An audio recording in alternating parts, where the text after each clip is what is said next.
Cáncer de huesos a los 22. Una cruel sentencia impuesta por el destino. Pero me niego a desesperar. Incluso si solo me queda un segundo de vida, lo pasaré con una sonrisa. Dicen que la juventud es la época más hermosa de la vida, cuando todo parece posible, cuando todos los caminos aún están abiertos. Pero para mí, los 22 marcaron el final. No por un accidente. No un ataque al corazón repentino en medio de la noche, pero un diagnóstico de cáncer de huesos que se extendió a lo largo de 2 años, como un reloj de arena sin sonido. Lo vencí una vez. Incluso volví al trabajo, creyendo, quizás de manera tonta, que aún podría tener algún tipo de futuro. No uno grandioso, pero al menos uno normal. Pero luego el cáncer volvió. Sin advertencia, sin piedad. Y esta vez no se va a ir a ningún lado. No tengo casa propia. El coche que conduzco es de alquiler. Tengo menos de 2.000 libras en mi cuenta bancaria. Apenas suficiente para durar unas pocas semanas, o justo lo suficiente para comprar ese abrigo de diseñador que había estado mirando durante 1 año, pero nunca me atreví a preguntar. Ese fue el momento en que me miré en el espejo y pensé, esto es suficiente. He luchado, he intentado, he llorado, gritado, rezado y esperado. Lo suficiente como para aprender una dolorosa verdad. No todos los que lo intentan logran vivir. Y si la muerte viene por mí, no me quedaré sentada esperando a que llame. Yo mismo abriré la puerta. Lo invitaré a entrar. Y mientras aún se quita los zapatos, viviré el resto de mi vida como si yo fuera el que manda. Abrí una tarjeta de crédito. Límite de 6.500 puntos. 0% de interés durante 20 meses. Un extraño pequeño regalo de la sociedad de consumo para alguien que está a punto de morir. ¿La ironía? Había construido un excelente historial crediticio. En aquel entonces creía que compraría una casa, empezaría una familia, criaría hijos. Nada de eso importa ahora. Lo que me queda no es tiempo. Es libertad, libertad del futuro. De la preocupación. De las cargas invisibles que la sociedad impone a los jóvenes. Ahorrar dinero, planificar el futuro, ser responsables, actuar como un adulto. Así que empecé a comprar. No porque necesitara algo, sino porque quería. Un vestido rojo que nunca tuve el valor de usar, temiendo que no me quedara bien. Una minicámara para grabar mis últimos recuerdos con mis seres queridos. Una cena con un cangrejo tan grande que apenas cabía en el plato, en el restaurante más caro de la ciudad, el mismo donde solía burlarme del menú y decir, sigue soñando. Compré regalos para mi familia, no artículos de lujo, sino pequeñas cosas grabadas con mi escritura, para que pudieran tocar un pedazo de mí después de que me haya ido. Doné al refugio de animales local. Porque siempre soñé con tener un gato, pero nunca me atreví a conseguir uno. Envié dinero al banco de alimentos que una vez me ayudó, cuando estaba demasiado débil para cocinar por mí mismo. Nadie te enseña a morir adecuadamente. Pero descubrí esto. Si vivir es amar, entonces tal vez morir también pueda serlo, solo que a tu manera. Por supuesto, algunas personas no lo entienden. Me llaman irresponsable. Dicen que estoy cargando a otros, aumentando los costos de crédito, dejando un desastre. Pero tengo una respuesta, fría, sin disculpas. Al menos todavía estás vivo para preocuparte por eso. Yo no. ¿Y la parte más extraña? Dejar ir me trajo más paz de la que jamás imaginé. Sin más planes, no más escaneos de seguimiento. No más esfuerzo agotador para verme bien. Solo yo. Libre, desafiante y finalmente, real. No sé cómo lo llamarías, pero yo lo llamo vivir. No mucho, no perfecto, solo plenamente. hasta el último aliento. Después de los primeros días de vivir como si la muerte estuviera justo afuera de mi ventana, empecé a darme cuenta de algo. Ir de compras solo me daba una sensación fugaz de satisfacción. Se sentía como reírse en la cara del destino, fuerte y desafiante, pero se desvanecía rápidamente, una vez que llegaron todos los paquetes, una vez que la comida cara se convirtió en solo un recibo y un estómago pesado. Me encontré preguntando, ¿y ahora qué? ¿Y ahora qué? Y fue entonces cuando mis pensamientos cambiaron, hacia las cosas que no había hecho. No porque no tuviera el dinero, sino porque nunca pensé que tuviera que apresurarme. Pensé en las veces que recibí cajas de comida gratis del banco de alimentos local durante esas frágiles semanas después de la quimioterapia. La comodidad de abrir una bolsa de fideos secos y una lata de sopa caliente. No era solo comida. Era una prueba de que alguien allá afuera todavía se preocupaba por si lo lograba. Recordé la organización benéfica contra el cáncer, aquella en la que una voluntaria me sostuvo la mano durante mi primera resonancia magnética, después de perder la pierna. No dijo mucho, solo sonrió. Pero a veces, una sola mirada es suficiente para mantener a una persona de pie frente al miedo. Y recordé lo que me había prometido. Si sobrevivo, volveré. Ayudaré a los que vengan después de mí. Bueno, no sobreviví. Al menos, no de la manera en que la gente espera. Pero todavía estaba lo suficientemente viva para cumplir esa promesa. Así que comencé a dar. No tenía una fortuna, pero sí tenía 6.500 en mi tarjeta de crédito. Y si no podía llevarlo conmigo cuando muriera, ¿por qué no convertirlo en algo que pudiera vivir después de mí?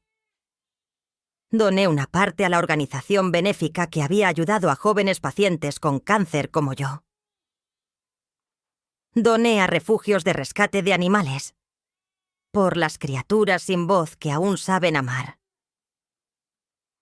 Elegí algunos bancos de alimentos en algunas de las áreas más empobrecidas y envié suficiente dinero para alimentar a unos pocos cientos de personas durante la semana.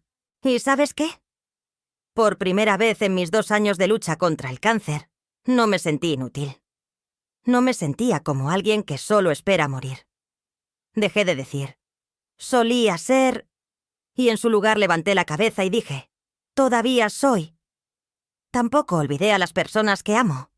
Escribí cartas a mano. No el tipo excesivamente sentimental de las películas, sino pequeños momentos, instantáneas de risas y lágrimas que habíamos compartido. Compré pequeños y considerados regalos. Un cuaderno con una portada pintada a mano para mi hermana. Un llavero grabado con la fecha en que mi papá una vez me llevó a casa en bicicleta bajo la lluvia. Una botella de perfume con la que mi mamá siempre soñó pero que dejó de lado para poder comprar mi medicación en su lugar. Cada regalo venía con mi letra. No para que me recordaran para siempre, sino para que cuando pensaran en mí, supieran que viví con amabilidad, hasta el final. Pero no todos lo entendieron. Algunos preguntaron, ¿por qué no guardas algo para tu familia? Algunos preguntaron, ¿por qué no guardas algo para tu familia? Y sonreí, y sonreí. ¿Para cuándo? ¿Cuando ya no esté? Cuando lo que necesitan es a mí. Ahora, no alguna herencia vaga más tarde. No elegí dejar atrás riqueza. Elegí dejar atrás presencia. En cada acción, cada regalo, cada palabra garabateada en esas pequeñas letras. Sé que no puedo cambiar el mundo, pero si mi muerte puede aliviar el hambre de una persona, traer alegría a un perro callejero, o hacer sonreír a alguien porque un extraño que estaba a punto de morir pensó en ellos, entonces creo que ya he ganado. No la guerra contra el cáncer, pero la lucha por aferrarme a mi humanidad en una vida que resultó ser demasiado corta. No soy una santa. Solo soy una chica de 22 años, viviendo sus últimos días como si fueran su última oportunidad para hacer lo correcto. Y tal vez, solo tal vez, eso sea suficiente. Cuando comencé a compartir mi historia sobre usar mi tarjeta de crédito para vivir el resto de mi vida como yo quería, sobre donar a organizaciones benéficas, sobre pequeños regalos para mis seres queridos, muchas personas me enviaron buenos deseos, mensajes de gratitud e incluso oraciones. Sé que es la forma en que expresan amor. Dijeron que estaban pensando en mí, que estaban pidiendo a Dios que salvara mi alma, y me conmovió genuinamente, porque entendí que venía de un lugar de bondad. Pero al mismo tiempo, una ola diferente de comentarios comenzó a inundar, persistentes, exigentes y agotadores. Necesitas encontrar a Dios. Morir sin fe en Dios es destruir tu alma. Rezaré para que cambies antes de que sea demasiado tarde. No mueras en pecado. Encuentra la fe antes del final. Estas palabras me llegaron como una ola, como si yo, una joven moribunda, fuera un alma perdida en busca de salvación. Como si mi vida solo tuviera valor si me volvía a la religión en mis últimas horas. Como si el amor, la bondad y los actos finales que tanto intenté poner en este mundo no eran suficientes a menos que depositara mi fe en un poder superior. Y me sentí enojado. No porque odie la religión, sino porque odio ser tratado como el proyecto sagrado de alguien, solo porque estoy muriendo. No me he vuelto hacia Dios. No por rencor. No como una rebelión. Simplemente porque no creo. Crecí en una familia secular. No creo en el cielo ni en el infierno. Creo que cuando morimos, regresamos a la tierra, al universo, al último aliento que dejamos atrás. Nada más, nada menos, y para mí, eso es lo suficientemente pacífico. Algunas personas dicen, ¿pero qué pasa si te equivocas? ¿Qué pasa si después de morir enfrentas el juicio? Contexto. ¿Qué pasaría si después de morir te enfrentas a un juicio? Solo sonrío. Solo sonrío. Porque si alguien me está observando desde algún plano superior, entonces, seguramente vieron los días en que me acurrucaba después de la quimioterapia, demasiado mareada para comer, demasiado débil para estar de pie sin llorar de dolor. Me vieron sostener a un gato callejero tembloroso en una tormenta de nieve. Me vieron enviar el último dinero en mi cuenta a un refugio que ni siquiera había visitado. Me vieron abrazar a mi madre en silencio, en lugar de discutir sobre las facturas del hospital. Y sí, después de todo eso, todavía piensan que soy indigno. Entonces ese no es un lugar al que yo quisiera pertenecer de todos modos. No estoy compartiendo esto para ofender a nadie. Estoy genuinamente agradecido por las oraciones enviadas hacia mí con respeto y amor. Pero cuando tu fe se convierte en algo que sientes la obligación de imponer a los demás, especialmente a alguien que enfrenta la muerte, ya no estás ayudando. Estás invadiendo. No necesito salvación. No necesito promesas de otro mundo. Necesito ser escuchada. Necesito ser vista. No como una alma perdida que necesita rescate, sino como una persona, con su propia vida, sus propias decisiones y su propia muerte. Déjame morir como he intentado vivir, conmigo mismo, con honestidad y con respeto por las diferencias que nos hacen humanos. Solía pensar que la libertad era un lujo, algo reservado para los sanos, los ricos, los que tienen tiempo de su lado. Cuando mis días giraban en torno a las citas de seguimiento, las llamadas de seguros y los tratamientos dolorosos de horas, no tenía un concepto claro de la libertad. En aquel entonces, sobrevivir se sentía como una obligación, no una elección. Irónicamente, no fue hasta que supe que estaba muriendo, sin ninguna opción para mejorar la situación, que finalmente comencé a learn y entender lo que realmente significaba la libertad. La libertad no es hacer lo que quieras. No es tener que pedirle permiso a nadie para vivir de una manera que te parezca correcta. Ya no pedía tiempo libre en el trabajo. No le pedí permiso a mi médico para saltarme esa última ronda de quimioterapia que sabía que solo traería más dolor. No pedí la aprobación de mi familia para vestirme, hablar o actuar como yo misma. Algunas veces directa, algunas veces extraña, pero nunca falsa. No pedí permiso para comprar un cangrejo de 120 solo porque quería algo extravagante. Una vez, no pedí permiso para escribir una carta a alguien que una vez amé, para decir que los había amado, que los había perdonado y que ahora los estaba dejando ir. No pedí permiso para decirle que no a Dios, incluso cuando cientos intentaron imponerme su fe en mi cama de hospital como una inversión de alma de última hora. Y sobre todo, no pedí permiso para dejar de tener miedo.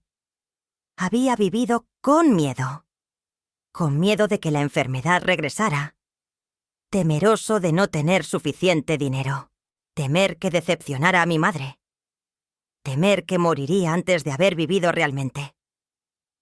Pero cuando ese día se acercó, el día que la gente llama el final del camino, me di cuenta. Lo verdaderamente aterrador no es la muerte. Es morir sin haber vivido realmente.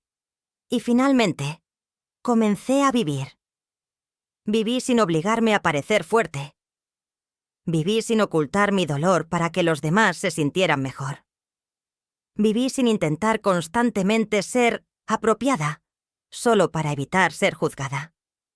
Dejé de disculparme por mi existencia, por lo que sentía, por reírme cuando se suponía que debía estar seria, o por gastar dinero en regalos locos y tontos en lugar de ahorrarlo para el futuro de alguien más. Durante todo un año, intenté recuperarme solo para volver a una vida antigua. Un trabajo que no amaba, una relación que no llevó a ninguna parte, y una lista de cosas que me dijeron que necesitaba.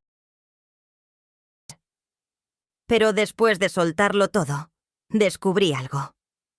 Ninguna vida pasada vale la pena volver a ella si te hizo olvidar quién eras. Me encontré con viejos amigos, no para revivir recuerdos, sino para reír, comer y simplemente sentarnos en silencio sin necesidad de explicar nada. Dibujamos cosas tontas en mi pared. Escribimos cartas a desconocidos solo para decir: mereces ser amado, incluso si aún no lo crees. Me afeité la cabeza, no por la quimioterapia, sino porque quería un nuevo peinado. Llevaba lentes de contacto verdes y compré lápiz labial morado. Escuchaba música rock a las 3 a.m., escribiendo en mi diario mientras las luces de la calle se filtraban por mi ventana. No para demostrar nada a nadie, sino simplemente porque quería. No soy un símbolo de valentía. Soy solo una persona común que finalmente se dio cuenta de que la libertad no es una recompensa por vivir una vida larga.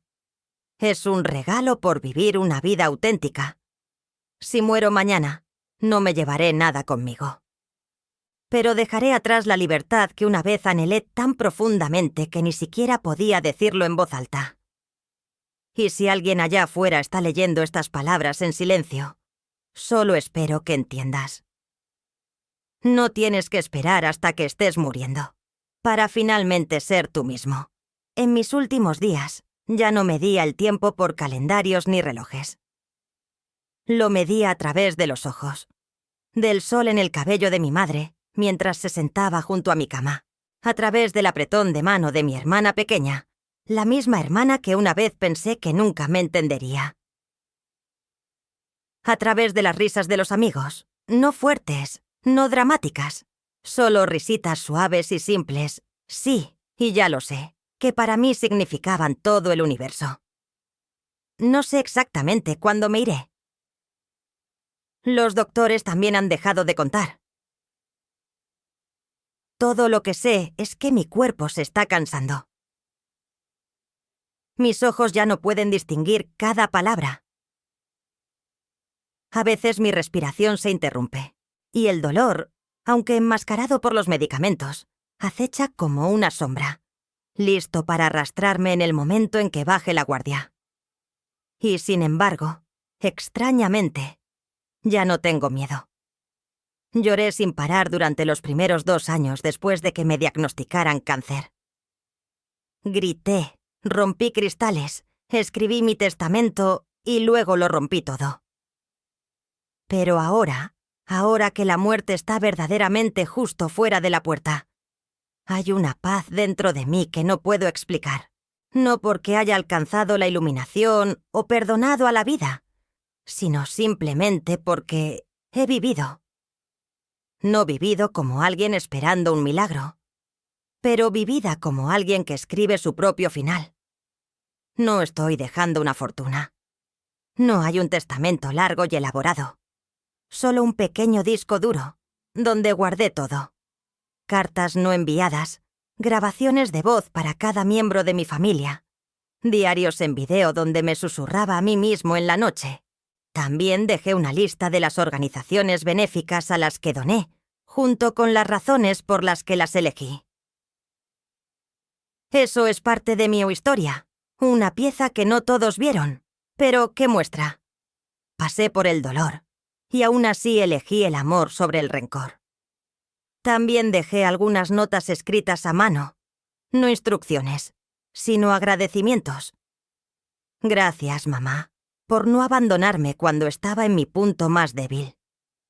Gracias, mi ex, por amarme en un momento en que no podía amarme a mí mismo. Gracias, mis amigos, por no evitar mi muerte como si fuera algo contagioso. Gracias, vida, por darme mañanas soleadas, comidas con alguien al otro lado de la mesa y la oportunidad de sentirme verdaderamente humano. Por favor, no digan que me fui demasiado joven. No quiero ser recordada como esa pobre chica que tuvo cáncer. Si me recuerdas, que sea como el alma tonta que compró cangrejo real con una tarjeta de crédito al límite y se rió sola toda la noche porque el sabor valía cada dólar marcado por la deuda. Recuérdame como alguien que se atrevió a vivir, a gastar, a dar, a rechazar una fe en la que nunca creyó y a decir, ya no tengo miedo, cuando todos los demás entraron en pánico por ella. La muerte no es un final, es solo un signo de puntuación. No para cerrar la historia, sino para hacer una pausa, para que alguien más pueda continuar donde yo lo dejé. Si estás leyendo esto, tal vez seas un extraño que nunca me conoció, o tal vez alguien que me amó en silencio. Quien quiera que seas, solo quiero decir una última cosa. No esperes hasta que estés muriendo para empezar a vivir honestamente. No esperes así como si haber perdido algo para darte cuenta de que siempre lo mereciste. Y nunca, jamás pidas permiso para ser quien realmente eres. Este mundo no tiene suficiente tiempo para esperar tu autorización. Si has escuchado hasta aquí, gracias. Verdaderamente. No porque me tengas lástima, sino porque elegiste escuchar una historia que la mayoría de la gente tiende a evitar. Una historia sobre la vida, la muerte y el derecho a elegir tu propio final. No necesito que nadie lamente la brevedad de mi vida. Solo espero que vivas la tuya un poco más plenamente. Bebe ese café que tanto te gusta. Póntete la ropa que tenías demasiada vergüenza de llevar. Llama a la persona con la que has estado en silencio durante demasiado tiempo. Y si hay algo que te haga sentir verdaderamente tú mismo, hazlo. No esperes, porque a veces la muerte no es lo más aterrador. Lo más aterrador es pasar toda tu vida sin sentirte verdaderamente vivo. Si esta historia tocó algo en tu corazón, deja un comentario. No por mí, pero para ti, para que no olvides que todavía estás vivo y aún tienes una elección. Adiós, y tal vez te vea en algún hermoso sueño. Estaré sentado allí, con mi pequeño cangrejo, sonriendo. Este es el final de la historia. Si lo encontraste significativo, por favor deja un comentario, dale like, comparte y suscríbete. Nos ayudas a encontrar la fuerza para seguir contando historias como esta. Gracias por escuchar. Cuídate. Y hasta la próxima.